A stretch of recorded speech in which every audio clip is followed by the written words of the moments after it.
వారిద్దరికీ పట్టుమని 30 ఏళ్లు కూడా దాటలేదు. 2 ఏళ్ల క్రితమే వైవాహిక జీవితంలోకి అడుగుపెట్టారు. ఇద్దరివి మంచి ఉద్యోగాలు.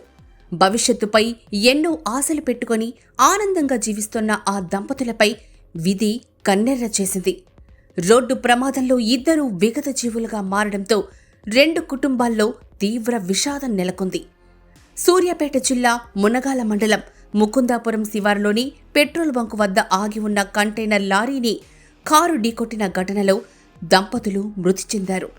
ఈ ప్రమాదానికి సంబంధించిన సీసీటీవీ దృశ్యాలు ఒళ్ళు గగురు పొడిచేలా ఉన్నాయి.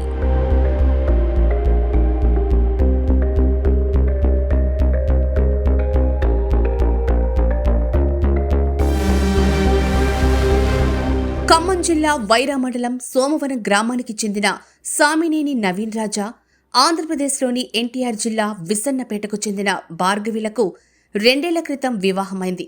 ఇంకా సంతానం లేదు. నవీన్ రాజా విజయవాడ గూడవల్లిలోని ఓ ప్రైవేట్ కాలేజీలో ఫిజిక్స్ లెక్చరర్గా పనిచేస్తూ ఉండగా, భార్గవి సాఫ్ట్వేర్ ఇంజనీర్. శనివారం భార్య పుట్టినరోజు వేడుకలు జరుపుకోవడానికి నవీన్ ఆమెతో కలిసి హైదరాబాదులో ఉంటున్న తన తల్లిదండ్రుల వద్దకు వెళ్లారు.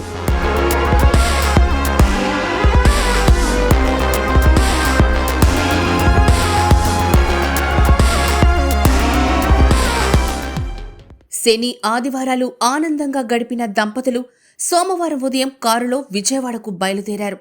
నవీన్ కారు నడుపుతూ ఉండగా పక్క సీట్లో భార్గవి కూర్చున్నారు. మునగాల మండలంలోని ముకుందాపురం గ్రామ శివారులో పెట్రోల్ బంక్ వద్ద ఆగి ఉన్న కంటైనర్ లారీని వీరి కారు వెనక నుంచి వేగంగా వచ్చి ఢీకొట్టింది. ప్రమాదంలో కారు టాప్ ఎగిరి పక్కనే ఉన్న బంకులో పడింది. నవీన్, భార్గవి అక్కడికక్కడే మరణించారు. స్థానికుల సహాయంతో జేసీబీ క్రేన్తో 2 గంటల పాటు శ్రమించి మృతదేహాలను బయటకు తీయించారు.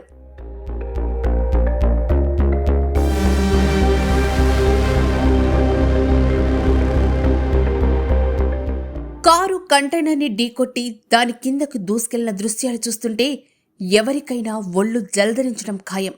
అయితే జాతీయ రహదారి పక్కన కంటైనర్ లారీని నిలిపి ఉంచడం వల్లే వారి జీవితాలు అర్ధాంతరంగా ముగిసిపోయాయని స్థానికులు ఆవేదన వ్యక్తం చేశారు. ఈ ఘటనపై పోలీసులు కేసు నమోదు చేసుకుని దర్యాప్తు చేపట్టారు.